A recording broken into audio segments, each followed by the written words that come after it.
इसमें हम डिस्कस करेंगे किसी एटम के दो एनर्जी लेवल्स के बीच में होने वाले ट्रांजिशंस, एब्जॉर्प्शन, स्पॉन्टेनियस इमिशन और स्टिमुलेटेड इमिशंस के बारे में। इनसे संबंधित आइंस्टीन्स कोफिशिएंट्स को डिफाइन करेंगे और उनके बीच में रिलेशन एस्टेब्लिश करेंगे। चलिए शुरू करते हैं। तो किसी भी एटम में जो कोई भी दो एनर्जी लेवल्स के बीच में ट्रांजिशंस तीन तरीके से हो सकता है। पहला है एब्जॉर्प्शन।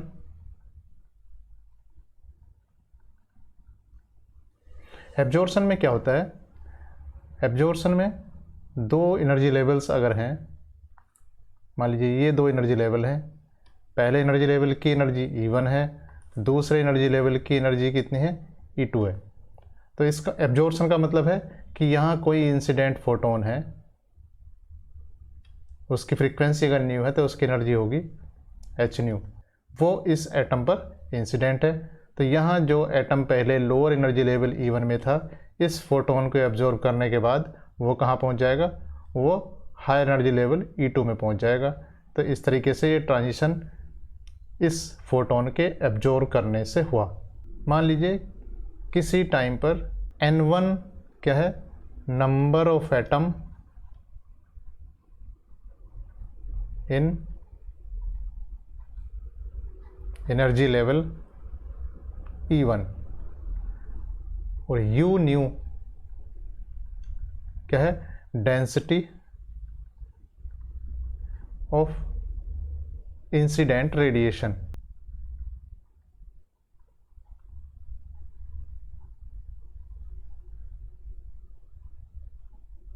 अब देखिए किस किस चीज़ पर डिपेंड करेगा। तो अगर मैं कहूँ कि नंबर ऑफ एब्जॉर्प्शंस पर सेकेंड पर यूनिट वॉल्यूम,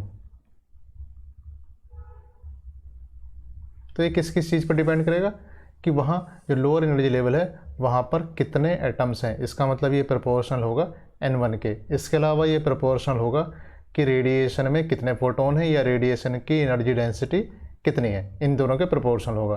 तो ये कह सकते हो अगर इसमें प्रोपोर्शनलिटी कांस्टेंट लगा दूं तो ये क्या बन जाएगा? इक्वल टू नंबर ऑफ एब्जॉर्प्शंस पर सेकेंड पर यूनिट वॉल्यूम हो जाएगा।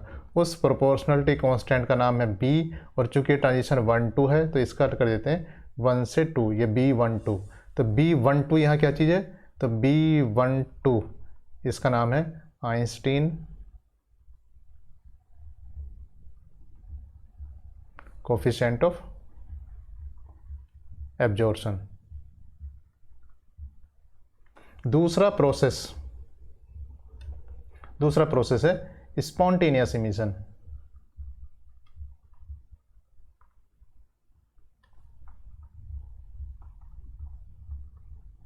स्पॉन्टेनियस इमिशन का मतलब है कि अगर पहले से यहाँ कहीं E2 एनर्जी लेवल में कोई एटम था, यहाँ से ट्रांजिशन करने के बाद अगर वो E1 में पहुँच जाए तो ये इस तरीके से हो गया कि यहाँ पहले यहाँ था E2 में, अब यहाँ इस तरफ E1 में आ गया। तो इस वजह से इसके डिफरेंस के बराबर एनर्जी रिलीज होगी एज फोटोन, जिसकी फ्रीक्वेंसी है न्यू। तो यहाँ ये न्यू, यहाँ भी देखिए न्यू कितने होगा? E2 माइनस E1/h, और यहाँ भी जो फोटोन जनरेट हो रहा है उसकी फ्रीक्वेंसी होगी न्यू, और ये होगा E2 माइनस E1/h। अब यहाँ किसी इंसिडेंट रेडिएशन की ज़रूरत नहीं है। इसका मतलब जो नंबर ऑफ स्पॉन्टेनियस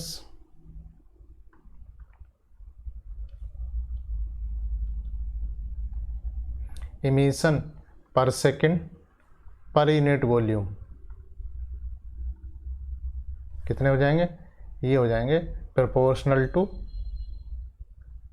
N2, और कांस्टेंट का नाम होगा A। क्योंकि ट्रांजिशन 2 से 1 में है तो इसका नाम कहते हैं हम A21। ठीक है। तीसरा प्रोसेस है, यहाँ था लोअर लेवल में था, हायर लेवल में पहुँच गया एब्जॉर्ब करने के बाद, यहाँ था अपर लेवल में था, इमिट करने के बाद लोअर लेवल में पहुँच गया। तो तीसरा एक ट्रांजिशन है, उसका नाम है स्टिमुलेटेड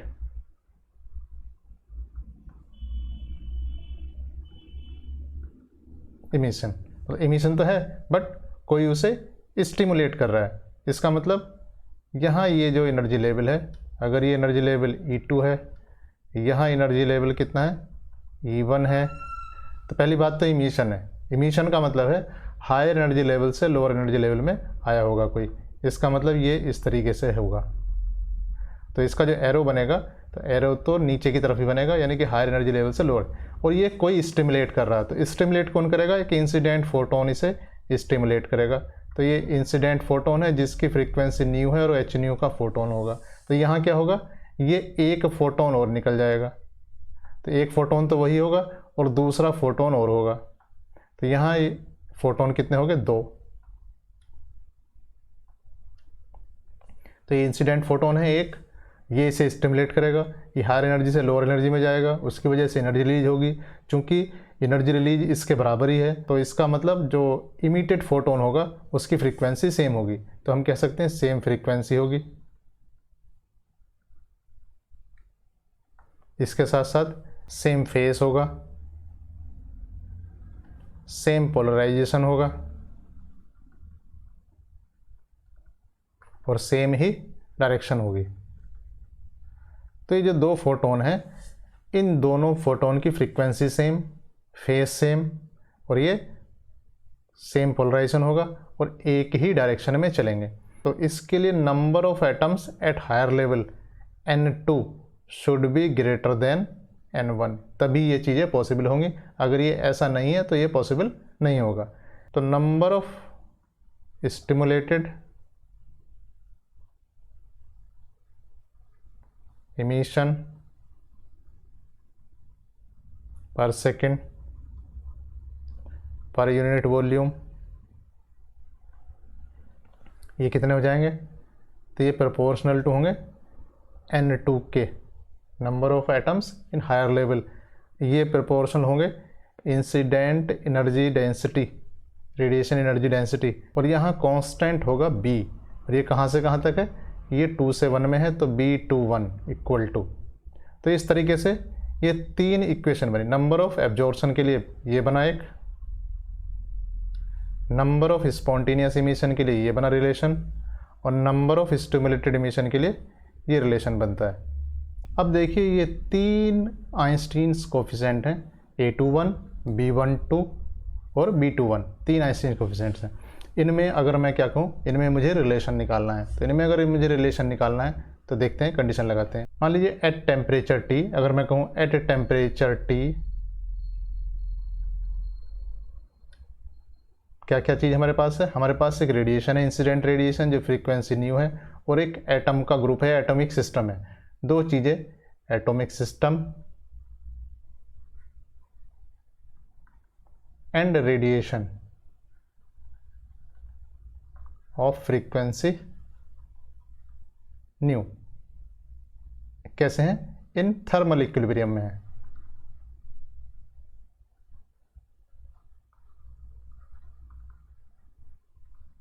अगर मैं कहूं कि T टेम्परेचर पर एटॉमिक सिस्टम और जो फ्रीक्वेंसी रेडिएशन है वो थर्मल इक्विलिब्रियम पे है। थर्मल इक्विलिब्रियम में जो अगर हैं, इसका मतलब है कि number of emission equal to number of absorption के इक्वल होंगे। तो नंबर ऑफ एब्जॉर्प्शन में इस तरफ लिखता हूं, तो number of absorption equal to number of emission होगा। तो नंबर ऑफ एब्जॉर्प्शन पर सेकंड पर यूनिट वॉल्यूम कितना है? ये है B12 N1 U new equal to कितना है? A21 N2 plus B21 N2 U new. इसे U न्यू यहाँ कॉमन ले लेंगे तो कितना हो जाएगा? U न्यू, ये होगा B12 N1 minus B21 N2 equal to A21 N2। तो U न्यू यहाँ हो जाता है कितना? ये हो जाता है A21 N2 upon B12 N1 minus B21 N2। तो देखिए N2 अगर मैं कॉमन ले लूँ तो N1 अपॉन N2 हो जाएगा, और B21 भी कॉमन ले लूँ तो ये कितना हो जाता है? ये हो जाएगा A21 अपॉन B21, यहाँ हो जाएगा B12 upon B21 bracket N1/N2 -1। तो U न्यू फिर से लिखता हूँ, U न्यू हो जाता है आपका A21/B21, 1/B12/B21, N1/N2 -1। हमने यहाँ कहा था कि टेम्परेचर T पर एटॉमिक सिस्टम और रेडिएशन इक्विलिब्रियम में है। तो अकॉर्डिंग टू बोल्ट्जमैन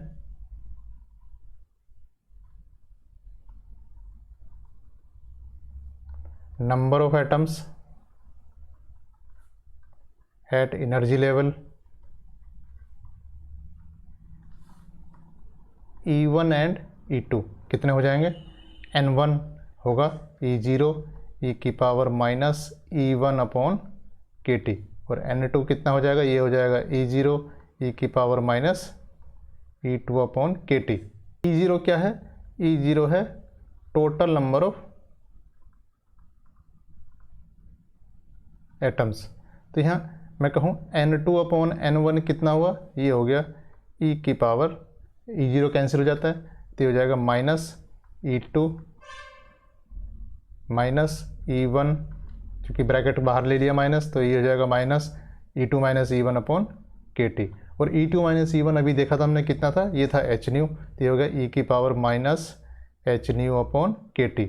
तो ये भी एक सवाल हो जाता है N2/N1 इक्वल टू e की पावर -h/kT, या इसे उल्टा, चूँकि मुझे N1/N2 लगाना है तो यहाँ हो जाएगा N1/N2 इक्वल टू कितना? e की पावर h/kT। तो इससे मैं देखूँगा यहाँ पर कि U न्यू कितना हो गया। U न्यू आपके पास हो गया A21/B21, 1/B12/B21 e की पावर h/kT -1। ठीक है, ये रेडिएशन एनर्जी डेंसिटी है। ये रेडिएशन एनर्जी डेंसिटी हम प्लैंक्स लॉ से निकाल सकते हैं। तो अगर प्लैंक लॉ से बात करें, प्लैंक लॉ के हिसाब से radiation energy density U new होता है कितना? इक्वल टू 8πh/c³ 1/e की पावर h/kT -1। अब इन दोनों को क्या करेंगे? इन दोनों को हम कंपेयर कर लेंगे। तो इन दोनों को हम कंपेयर करते हैं तो हमारे पास क्या आता है? A21/B21 आ जाएगा, और यहाँ से क्या आएगा? B12/B21। तो इन्हें लिखते हैं। तो इन दोनों इक्वेशन को कंपेयर करने से देखते हैं कि ये B12/B21 इक्वल टू आ जाता है 1। इसका मतलब B12 इक्वल टू B21। इसका मतलब क्या हुआ? ये B12 क्या था? ये B12 था आइंस्टीन्स कोफिशिएंट ऑफ एब्जॉर्प्शन, और B21 क्या था? ये B21 था Einstein's coefficient of stimulated emission. इसका मतलब Einstein's coefficient of absorption equal to Einstein's coefficient of stimulated emission. इसके अलावा देखिए A21/B21 इक्वल टू कितना आता है? ये आता है 8πh/c³, या कह सकते हैं ये प्रोपोर्शनल है किसके? ν³ के। ये किस चीज़ का रेशियो है? A21 था स्पॉन्टेनियस इमिशन, B21 क्या था? किसका कोफिशिएंट था? ये था स्टिमुलेटेड इमिशन। इसका मतलब स्पॉन्टेनियस इमिशन अपॉन स्टिमुलेटेड। इसका मतलब Einstein's coefficient of spontaneous emission upon Einstein coefficient of stimulated emission, ये प्रोपोर्शनल होता है इंसिडेंट रेडिएशन की फ्रीक्वेंसी के थर्ड पावर के प्रोपोर्शनल होगा। तो ये दो रिलेशन हमारे पास आ जाते हैं, this one and this one. Thank you.